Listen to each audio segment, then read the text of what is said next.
وہ لڑکی کہاں ہے؟ آفس کیوں نہیں آ رہی؟ Damn it! لاکھوں کا قرض لیا اس نے آفس سے۔ شہرام دھاڑا۔ سر ایکچولی وہ لڑکی بہت مجبور اور غریب تھی، اسے اور پیسوں کی ضرورت تھی۔ کمپنی لون نہیں دیا تو انہوں نے ریزائن۔ مینیجر کی بات پر شہرام کا دماغ پوری طرح گھما تھا۔ وہ غصے سے اٹھا تھا اور مینیجر کو پیچھے آنے کا اشارہ کیا تھا۔ وہ ایسی لڑکیوں کو بخوبی جانتا تھا جو مجبوری کا ڈھونگ کر کے ایسے پیسے لیتے تھے اور پھر بھاگ جاتے تھے۔ وہ اس لڑکی کشف کے گھر پہنچا تھا، پر تب ہوا وہاں جب گھر کے باہر شامیانہ لگا دیکھا۔ یہ لڑکی میرا قرض ادا کیے بغیر شادی نہیں کر سکتی۔ اس کی داڑھ پر حیرت سے اس امیر حسین نوجوان کو دیکھنے لگی، جبکہ آنکھوں میں آنسو لے کشف نے گھونگھٹ اٹھایا تو پہلی بار دیکھ کر شہرام کا دل دھڑکنا بھول گیا۔ پر تب جب نگاہ اس کے بوڑھے دولہے پر پڑی، شہرام نے ایک لمبی سانس کھینچ کر غصے سے اپنی مٹھیاں بھینچ لی۔ کشف کی طرف پڑتی آنکھیں زرد رنگ اور اس بوڑھے آدمی کے چہرے کی شاطر مسکراہٹ نے پورا سچ پل بھر میں اس کے سامنے یاں کر دیا تھا۔ وہ بھاگ نہیں رہی تھی، بلکہ ایک المیہ کی طرح دھکیلی جا رہی تھی۔ پیسے تمہیں چاہیے تھے نا شہرام صاحب؟ کشف کے بھائی نے قدم آگے بڑھاتے ہوئے نفرت سے کہا۔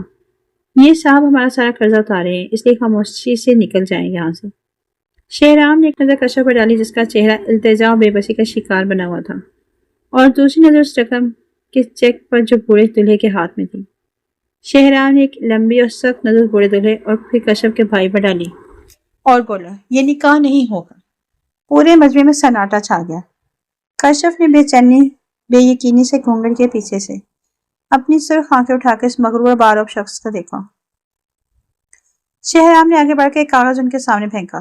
اس لڑکی پر میری کمپنی کا لاکھوں کا قرض باقی ہے۔ اگر تم لوگ سوچ رہے ہو کہ اس بوڑھے کے پیسوں سے جان چھوٹ جائے گی تو یہ تمہاری خام خیالی ہے۔ میں ابھی کے ابھی پولیس بلا کر تمہارے پورے خاندان کو فراڈ کے کیس میں اندر کروا سکتا ہوں۔ کشف کا بھائی گھبرا گیا۔ تو آپ کیا چاہتے ہیں؟ شہرام کے بھائی پہ ایک سرد اور پورا استرار مسکراہٹ اگلی۔ اس نے ایک نظر کشف کے زرد پڑتے چہرے پر ڈالی اور صاف اور دو ٹوک انداز میں اپنی شرط رکھی۔ شادی اس بوڑھے سے نہیں، مجھ سے ہوگی۔ پورے 1 سال کا معاہدہ۔ 1 سال تک کشف میرے ساتھ رہے گی اور میرے تمام اصولوں کی پابندی کرے گی۔ اس 1 سال کے بدلے میں اس کا سارا قرض معاف کر دوں گا اور تم لوگوں پر کوئی کیس نہیں کروں گا۔ 1 سال پورا ہوتے ہی یہ آزاد ہوگی۔ یہ سنتے کشف کے پیر تلے سے زمین نکل گئی۔ وہ حیرت و صدمے سے شہرام کو دیکھتے ہی رہ گئی، جبکہ بوڑھا دولہا غصے سے پیر پٹکتا ہوا وہاں سے نکل گیا۔ کشف کے گھر والوں کے پاس اس کی شرط ماننے کے علاوہ کوئی دوسرا راستہ نہیں بچا تھا۔ نکاح کے چند منٹ بعد ہی ماحول میں گھٹن سی چھا گئی۔ جیسے ہی دونوں شہرام کی پرتعش گاڑی میں بیٹھے، شہرام کا رویہ بالکل بدل گیا۔ اس کے چہرے پر کسی فتح کی خوشی کے بجائے ہر درجہ بے حسی اور سرد مہری تھی۔ اس نے گاڑی کی رفتار بڑھائی اور بنا کشف کی طرف دیکھے انتہائی سخت لہجے میں بولا، یہ مت سمجھنا کہ تم اس دلہن کے لباس میں میری بیوی بن کر اس گاڑی میں بیٹھی ہو۔ تم یہاں صرف 1 سال کے معاہدے کے تحت ہو اور میری نظر میں تم صرف ایک چور ہو جس نے میرے پیسے ہڑپ کرنے کی کوشش کی۔ کشف نے تڑپ کر اس کی طرف دیکھا۔ اس کی آنکھوں سے آنسو جاری تھی۔ میں نے کوئی چوری نہیں کی شہرام صاحب، میرے حالات۔ خاموش! شہرام نے تیز آواز میں اس کی بات کاٹی اور اس کی طرف دیکھے بغیر سڑک پر نظر جمائے رکھا۔ مجھے تمہاری جھوٹی کہانی اور ڈرامے نہیں سننے۔ میرے گھر کے کچھ اصول ہیں، تمہارا کام صرف ان پر عمل کرنا ہوگا۔ مجھ سے کسی ہمدردی کی امید رکھنا اور نہ ہی اس رشتے سے کسی حق کی باطل خواہش۔ کشف نے اپنا نچلا ہونٹ دانتوں تلے دبایا اور خاموشی سے کھڑکی سے باہر دیکھنے لگی۔ گاڑی شہرام کے عالیشان بنگلے کے سامنے باہر جا کر رکی۔ شہرام نے گاڑی سے اترتے ہی اس کا بازو سختی سے تھاما اور اسے سیدھا پہنچتے ہوتے ہوئے بنگلے کے آخری کونے میں بنے ایک چھوٹے سے تاریک کمرے سامنے لا کھڑا کر دیا۔ آج سے تمہارا یہ کمرہ ہے، میری اجازت کے بغیر اوپر والے فلور پر قدم بھی مت رکھنا۔ اس نے کشف کو جھٹکے سے اندر کیا اور دروازہ بند کرتے ہوئے بولا، کل صبح 6 بجے سے پہلے مجھے ٹیبل پر ناشتہ ملنا چاہیے۔ کشف اس ویران کمرے کے بستر پر بیٹھ کر پھوٹ پھوٹ کر رو پڑی، جبکہ شہرام اپنے سنسان اور بڑے کمرے میں جا کر کھڑکی کے پاس کھڑا ہو گیا۔ غصے کی شدید لہر کے باوجود ایک لمحے کے لیے کشف کی روتی ہوئی سرخ آنکھیں اس کے ذہن میں گھوم گئی، جس نے اسے عجیب سا بے چین کر دیا۔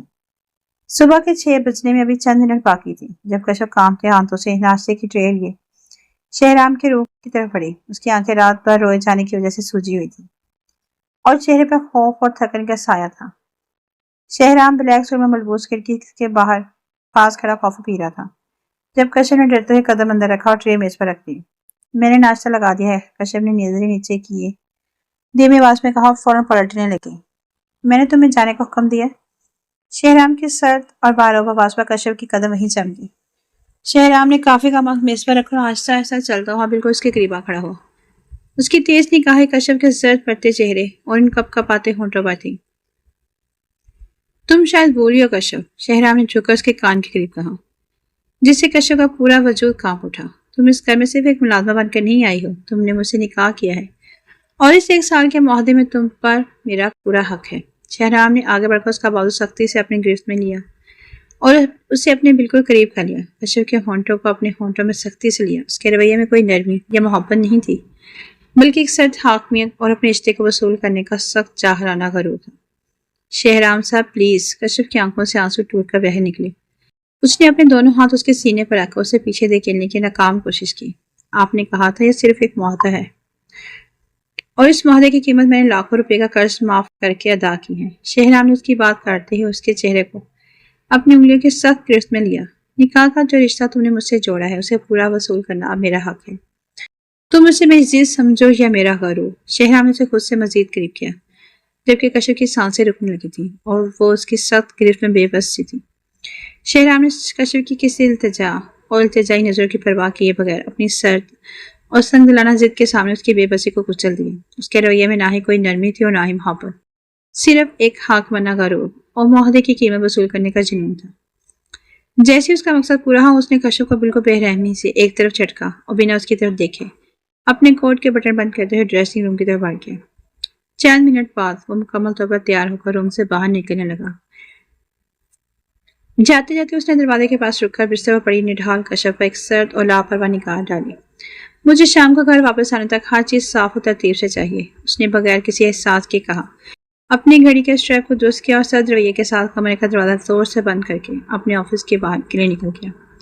اس کے جاتے ہی کمرے میں گہرا سناٹا چھا گیا۔ کشف جب تک اپنے آنسو روکے ہوئے تھی اپنے وجود کو سمیٹتے ہوئے پھول پھول کر رو پڑی۔ اس کا دل اور روح دونوں زخمی ہو چکے تھے۔ اس کے لیے اپنا آپ یوں نیلام ہونا اور ایک معاہدے کی آڑ میں اس بے رحمی سے کچلے جانا برداشت سے باہر تھا۔ وہ فرش پر سیمٹ کر بیٹھ گئی اور اپنی بے بسی مظلومن تقدیر کے اس بوجھ پر زاروں قطار روتی رہی، جبکہ شہرام اپنے آفس کے روٹین میں یوں مصروف ہو چکا تھا جیسے کچھ ہوا ہی نہیں تھا۔ آفس کی چمک دمک اور کام کی مصروفیت کے درمیان بھی شہرام کا ذہن پوری طرح یکسو نہیں ہو پا رہا تھا۔ ڈیسک پر رکھی اہم فائلوں پر نظریں جمائے ہونے کے باوجود بار بار اس کے دل و دماغ میں صبح کا وہ منظر گھوم جاتا، کشف کی سسکیاں، اس کا کچلتا کپ کپاتا وجود اور وہ آنسو جو اس کی بے رحمی پر بہے تھے۔ شہرام نے جھنجھلا کر فائل بند کی اور کرسی کی پشت سے ٹیک لگا لی۔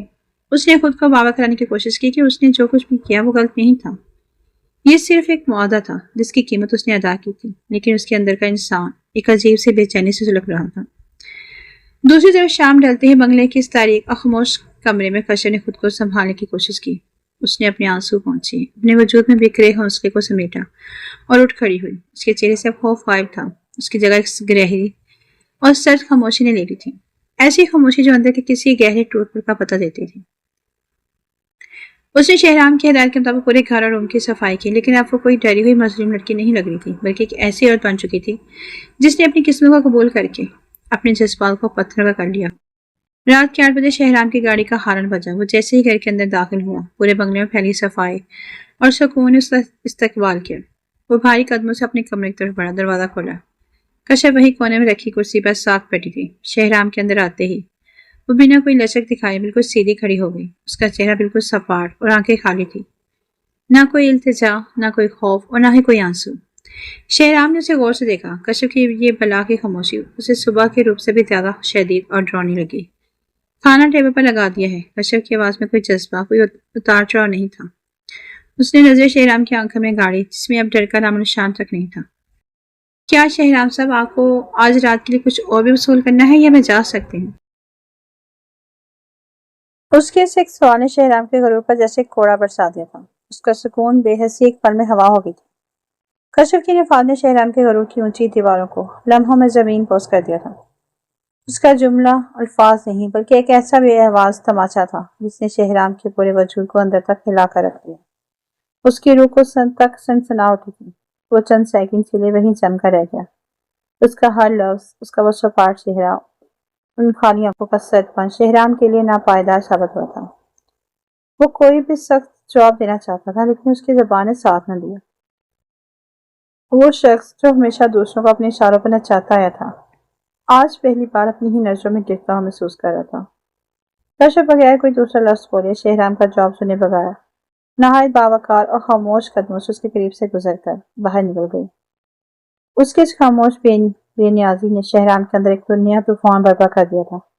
شہرام نے زور سے اپنی مٹھیاں بھینچ لی۔ اس نے غصے سے ڈریسنگ ٹیبل پر رکھا، شیشے کا پرفیوم ٹینڈرٹ اٹھا کر سامنے دیوار پر دے مارا، جو چھن سے ٹوٹ کر بکھر گیا، لیکن اس شور کے باوجود اس کے اندر کی بے چینی کم ہونے کے بجائے اور بڑھ گئی۔ وہ تیز تیز سانسیں لیتا ہوا کھڑکی کے پاس جا کھڑا ہوا۔ کشف کا وہ سوال، کیا شہرام صاحب کو آج رات کے لیے کچھ اور بھی وصول کرنا ہے، اس کے کانوں میں بار بار گونج رہا تھا۔ اس نے سوچا تھا کہ وہ اس لڑکی کو جھکا دے گا، اس کی انا کو کچل دے گا، لیکن کشف کی اس ٹوٹ کر بکھرنے کے بعد والی سرد خاموشی نے شہرام کو ہی کٹہرے میں لا کھڑا کیا تھا۔ پہلی بار شہرام کو اپنے ہی فیصلے اور اپنی ہی بے رحمی سے گھن آنے لگی تھی۔ شہرام ایسا خود غرض اور مغرور انسان تھا جو اتنی جلدی پگھلنے والا نہیں تھا۔ اس کے اندر کی خواہش اور انا کا ٹکراؤ اسے مزید سخت بنا رہا تھا۔ اپنی اس گھبراتی ہوئی حالت کو کشف کے سامنے ظاہر نہ ہونے دینے اور اپنی انا کی تسکین کے لیے اس نے فوراً وہاں سے دور جانے کا فیصلہ کیا۔ اس نے اپنے سب سے خاص اور قابل اعتماد ملازم راحیل کو کال ملائی۔ راحیل، تم اور رانی فوراً حویلی پہنچو۔ شہرام کی آواز میں وہی پرانی سرد نہیں لوٹ آئی تھی۔ میں کچھ دنوں کے لیے گاؤں جا رہا ہوں، تم دونوں کو اس حویلی میں رہنا ہے اور اس لڑکے پر کڑی نظر رکھنی ہے۔ میری اجازت کے بغیر اس حویلی کی چوکھٹ بھی پار نہ کرے۔ راحیل نے خاموشی سے حکم کی تعمیل کا یقین دلایا۔ کچھ ہی دیر میں راحیل اور اس کی بیوی رانی حویلی پہنچ گئی۔ شہرام نے انہیں تھوڑی ہدایت دی۔ کشف ایک آخری سرد نگاہ ڈالی اور اپنی بلیک گاڑی میں بیٹھ کر اپنے آبائی گاؤں کی طرف روانہ ہو گیا۔ شہرام کی فیملی اس کے آبائی گاؤں کے بڑے سے ذمہ داری گھرانے میں رہتی تھی، جہاں اس کی روبدار اور اصول پسند دادی اور اس کی چہیتی چھوٹی بہن مقیم تھی۔ شہرام کا گاؤں جانا محض ایک سفر نہیں تھا، بلکہ اپنے اندر کی بے چینی سے بھاگنے کی ایک ناکام کوشش بھی تھی۔ گاڑی کی تیز رفتاری کے ساتھ شہرام کے ذہن میں مختلف خیالات جنگ کر رہے تھے۔ وہ خود کو بار بار یہی سمجھا رہا تھا کہ اس نے کشف کے ساتھ جو کیا وہ اس کا حق تھا اور وہ کسی طور پر غلط نہیں ہے، لیکن گاؤں کا ماحول جہاں دادی کی روایتی سختی اور محبت دونوں تھی، حویلی کی ویرانی اور چہل پہل کا انداز اب بالکل بدل چکا تھا۔ شہرام کے جاتی حویلی کی فضا سے وہ بوجھل اور خوف زدہ کر دینے والا دباؤ ختم ہو گیا تھا اور اس کی جگہ رانی کی نرم خوئی اور مخلص فطرت نے لے لی تھی۔ رانی کا دل پہلے دل کشف کی سوجی ہوئی آنکھیں اور زرد پتہ چہرہ دیکھ کر پگھل گیا تھا۔ شہرام کی دی ہوئی سخت ہدایات سے ہٹ کر دل ہی دل میں کشف کے لیے ایک ہمدردانہ گوشہ رکھتی تھی۔ اگلی دوپہر رانی گرم دودھ کا پیالہ اور چند پھل لے کر کشف کے کمرے میں آئی۔ کشف بستر کی پائنٹنی سے ٹیک لگائے کھڑکی سے باہر ویران سڑک صحن کو دیکھ رہی تھی۔ اس کے بال بکھرے ہوئے تھے اور چہرے پر زندگی کی کوئی رمق نظر نہیں آ رہی تھی۔ بی بی جی، رانی نہایت نرمی سے پکارا اور ٹرے سامنے چھوٹی میز پر رکھ دی۔ صبح سے آپ نے کچھ نہیں کھایا، تھوڑا سا دودھ پی لیں۔ کشف نے بغیر مڑے دھیمی آواز میں کہا، رانی باجی مجھے بھوک نہیں ہے، آپ بس مجھے اکیلا چھوڑ دیں۔ رانی نے ایک ٹھنڈی آہ بھری اور خاموشی سے کشف کے پاس بستر پر بیٹھ گئی۔ اس نے بغیر کچھ کہے نہایت محبت سے کشف کے الجھے اور بکھرے ہوئے بالوں میں اپنی انگلیاں چلا دی۔ کشف نے چونک کر اسے دیکھا، لیکن رانی کی آنکھوں میں خلوص اور ممتا جیسی نرمی دیکھ اس کی رواداری کا بندھن ٹوٹنے لگا۔ رانی ڈریسنگ ٹیبل سے کنگھی اٹھائی اور بڑی تمیز اور پیار سے کشف کے الجھے ہوئے بالوں کو سلجھانا شروع کر دیا۔ انسان پر حالات چاہے جتنے بھی سخت آئیں بی بی جی، اپنے آپ کو یوں توڑنا نہیں چاہیے۔ رانی بالوں کی چوٹی بناتے ہوئے آہستگی سے بولی، زندگی کبھی ایک جگہ نہیں رکتی۔ اس لمحے سے محبت بھرے لہجے نے کشف کے سخت بڑے دل کو جیسے پگھلا دیا۔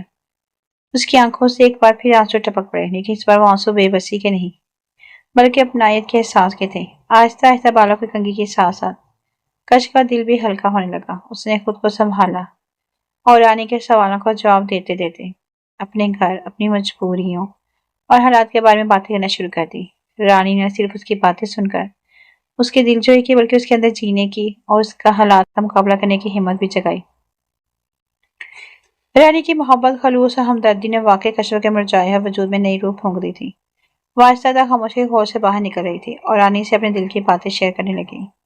لیکن ایک دن اچانک ہی حالات نے ایک نیا موڑ لے لیا۔ کشف صحن میں کھڑی رانی کی باتیں سن کر مسکرا رہی تھی کہ اچانک اس کا سر بری طرح چکرایا، نظروں کے سامنے اندھیرا چھا گیا اور وہ بن کھلے پھول کی طرح فرش پر ڈھہ گئی۔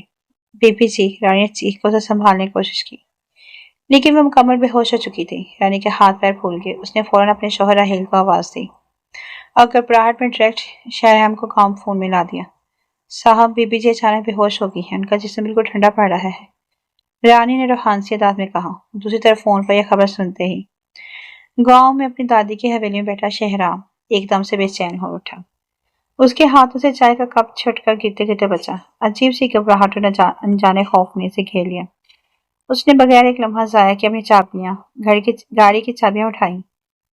شہرام، کیا ہوا؟ کہاں اتنی جلدی میں بھاگ رہے ہو؟ دادی اور بہن نے پریشانی پوچھا۔ دادی، آفس کا ایک بہت ضروری اور ارجنٹ کام آ گیا ہے، مجھے فوراً شہر نکلنا ہوگا۔ وہ بس اتنا کہہ کر ان کی ایک نہ سنتا اور گاؤں کے تمام کام و سکون چھوڑ کر طوفانی رفتار سے شہر کے لیے روانہ ہو گیا۔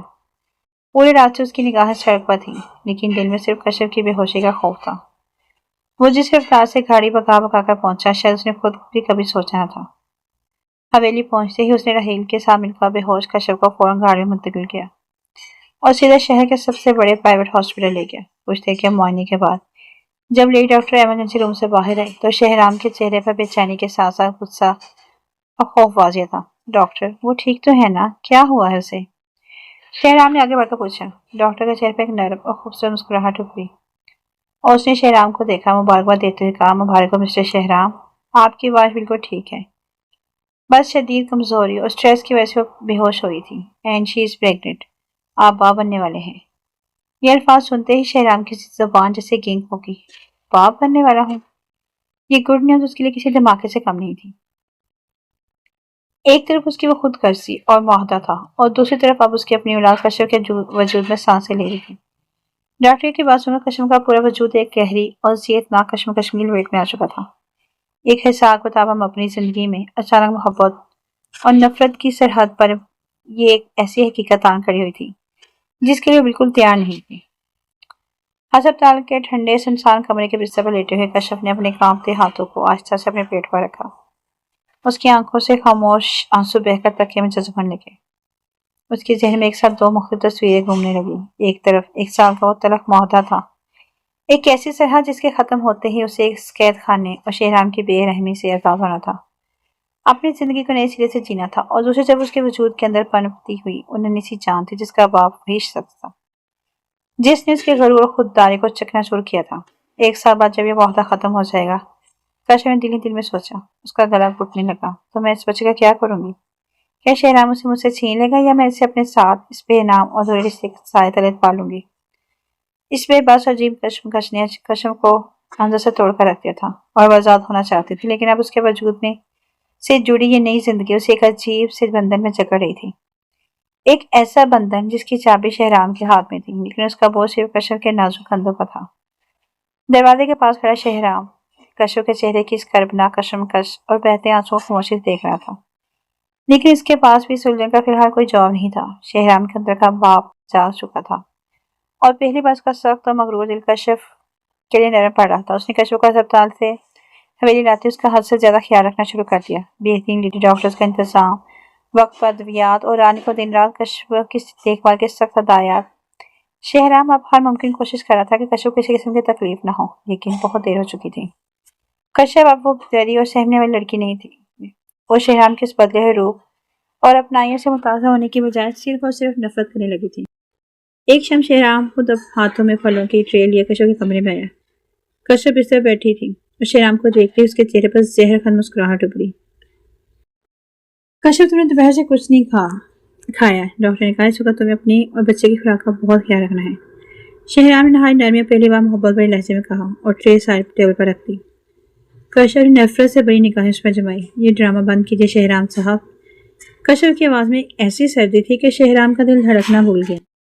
یہ جھوٹی ہمدردی اور اپنائیت مجھ پر کوئی اثر نہیں چھوڑے گی۔ میں جانتی ہوں آپ کو میری یا میرے جذبات کی کوئی پرواہ نہیں ہے، آپ کو صرف اس بچے سے غرض ہے جو آپ کا وارث ہے۔ کشف، ایسا نہیں ہے، میں واقعی تمہارا۔ شہرام نے صفائی دینی چاہی، لیکن کشف نے سخت آواز میں سے ٹوک دیا۔ خبردار، میرے قریب آنے یا مجھ پر اپنائیت جتانے کی کوشش بھی مت کیجیے۔ کشف نے ٹرے کو پلے دھکیلتے ہوئے کہا، آپ نے مجھ سے 1 سال کا معاہدہ کیا تھا اور بدلے میں میری عزت اور خودداری کو بے رحمی سے کچلا تھا۔ اب جب میں آپ کے اس رویے کے بعد آپ سے صرف اور صرف نفرت کرتی ہوں تو اس کا کریڈٹ بھی اپنے اسی غرور کو دیجیے۔ شہرام کشف کی ان تلخ باتوں اور نفرت بھری آنکھوں کے سامنے بالکل بے باس ہو گیا تھا۔ وہ جتنا اس کے قریب جانا چاہتا تھا کشف اپنی نفرت کی دیوار اتنی ہی اونچی کر دیتی۔ شہرام کے لیے اپنا ہی بویا نفرت کا بیج کاٹنا اب سب سے بڑی سزا بن چکی تھی۔ شہرام پوری طرح بدل چکا تھا، اس کا سویا زمین پہ لا کر جاگ چکا تھا اور اسے ہر پل اس بات کا احساس ستا رہا تھا کہ اس نے ایک مجبور لڑکی کی بے بسی کا فائدہ اٹھا کر اس کے ساتھ کتنا بڑا ظلم کیا تھا۔ کشف کا ہر تلخ جملہ، اس کی نفرت سے بھری نگاہیں شہرام کے دل میں نشتر کی طرح چبھتی تھی، لیکن اس نے طے کر لیا تھا کہ وہ کشف کے ہر وار کو صبر اور خاموشی سے سہے گا۔ وہ اب اپنی انا کو پیچھے چھوڑ کر کشف کو منانے، اس کا دل جیتنے کی ہر ممکن کوشش کرنے لگا۔ ہر صبح شہرام کو کچن میں جا کر رانی کی دیکھ بھال میں کشف کے لیے پسندیدہ اور مقوی ناشتہ تیار کرواتا۔ وہ اپنے ہاتھوں سے سجی ہوئی ٹرے لے کر اس کے کمرے میں جاتا، چاہے کشف اسے دیکھ اپنا منہ دوسری طرف ہی کیوں نہ کر لیتی۔ کشف تم مجھ سے جتنی چاہے نفرت کر لو، مجھے سزا دے لو، میں چپ چاپ سہوں گا۔ شہرام نے ایک دن اپنا ہاتھ تازی سے اس کے قدموں کے پاس بستر کے کنارے بیٹھتے ہوئے کہا، لیکن خدا اپنے آپ کو اس بچے کو تکلیف مت دو، کھانا کھا لو، تمہیں میری قسم۔ کشف نے نفرت سے اپنی سوجی ہوئی آنکھیں اس پر جمائی اور تلخی سے بولی، آپ کی قسم کی میری نظر میں کوئی قیمت نہیں ہے شہرام صاحب، آپ کا یہ بدلہ ہوا روح بھی مجھے صرف ایک ڈرامہ لگتا ہے۔ جو داغ آپ نے میری روح پر لگایا ہے وہ اس جھوٹی ہمدردی سے نہیں مٹے گا۔ شہرام نے خاموشی سے سر جھکا لیا، اس کی آنکھوں میں پچھتاوے کے آنسو چمکنے لگے، لیکن اس نے کوئی جواب نہیں دیا۔ وہ روز اس کی کڑوی باتیں سنتا، اس کی ناراضگی اٹھاتا، اس کا خیال رکھنے میں کوئی کسر نہ چھوڑتا۔ رات کو جب کشف سو جاتی تو وہ چھپ کر اس کے کمرے میں آتا، اس کا کمبل درست کرتا اور دور کھڑے ہو کر گھنٹوں پچھتاوے کی آگ میں چلتا رہتا۔